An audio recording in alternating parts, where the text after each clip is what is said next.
ഈ സാമുവേൽ പ്രവാചകന്റെ രണ്ടാമത്തെ പുസ്തകം അവസാനിക്കുമ്പോൾ 24-ാം അധ്യായം പുറത്തിരിക്കാൻ എളുപ്പമാണ്. 2 സാമുവേൽ 24 ദാവീദ് ഇങ്ങനെ ബലിയർപ്പണം നടത്താൻ വേണ്ടിയിട്ട് ഒരു തീരുമാനം എടുക്കുന്നു.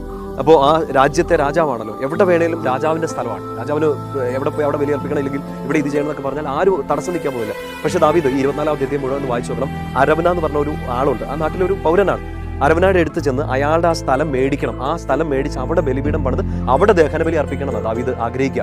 അരവനാട് എടുത്ത് ചെന്നിട്ട് ഈ ഒരു ആവശ്യം പറയുമ്പോൾ ഈ അരവന എന്ന് പറഞ്ഞൊരു വ്യക്തി ദാവീദിനോട് പറയുന്നുണ്ട്, രാജാവേ പ്രഭു, എൻ്റെ കർത്താവ് എൻ്റെ അടുത്തേക്ക് വന്നേക്കണം, എല്ലാം എടുത്തു.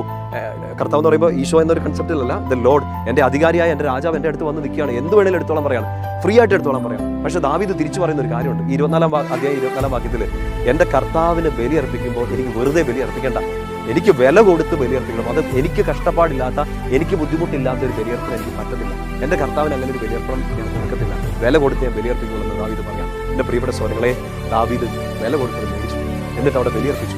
25-ാമത്തെ വാക്ക് നിങ്ങൾ വായിക്കണം. 2 സാമുവേൽ 24 അവസാനത്തെ വാക്യാണ്. അങ്ങനെ ദഹനബലി അർപ്പിച്ചപ്പോൾ ദാവീദിന് സംഭവിച്ചത്, ദാവീദിന്റെ പ്രാർത്ഥന കർത്താവ് കേട്ടു, ഇസ്രായേലിൽ നിന്ന് മഹാമാരി വിട്ടുപോയി എന്നാണ് പറയുക. അതായത് വെറുതെ ബലിയർപ്പിക്കല്ല, പിന്നെ ശ്രദ്ധയില്ലാതെ അശ്രദ്ധമായിട്ട്, ഇല്ലെങ്കിൽ പരാതി പറഞ്ഞുകൊണ്ട് ബലിയർപ്പിക്കല്ല, ഇതെന്താ ഇങ്ങനെയെന്ന് ചോദിച്ചുകൊണ്ടോ, ഇല്ലെങ്കിൽ പല കാര്യങ്ങളും ചിന്തിച്ചുകൊണ്ട് ബലിയർപ്പിക്കല്ല.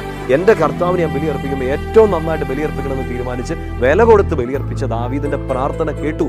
നമ്മുടെ 100 ബലിയർപ്പിച്ചിട്ടുണ്ടാകാം, നമ്മളൊരു 100 തവണ പള്ളി പോയിട്ടുണ്ടാകാം, പക്ഷെ എന്നിട്ട് നമ്മുടെ പ്രാർത്ഥനകൾക്ക് ഉത്തരം വൈകാണ്. വിശുദ്ധ കുർബാനയെ നമ്മൾ സമർപ്പിച്ച നിയോഗങ്ങൾ ചിലപ്പോൾ സാധിക്കാതെ പോകുന്നു. ശ്രദ്ധിക്കേണ്ട ഒരു കാര്യമാണ് എൻ്റെ പ്രിയപ്പെട്ട സ്വരങ്ങളെ, വില കൊടുക്കുക, വില കൊടുത്ത് ബലിയർപ്പിച്ചപ്പോൾ, അങ്ങനെ ദഹന ബലി അർപ്പിച്ചപ്പോൾ ദാവീദിന്റെ പ്രാർത്ഥന കേട്ടു. 10 ദിവസം കഴിഞ്ഞിട്ടല്ല, കേട്ടു.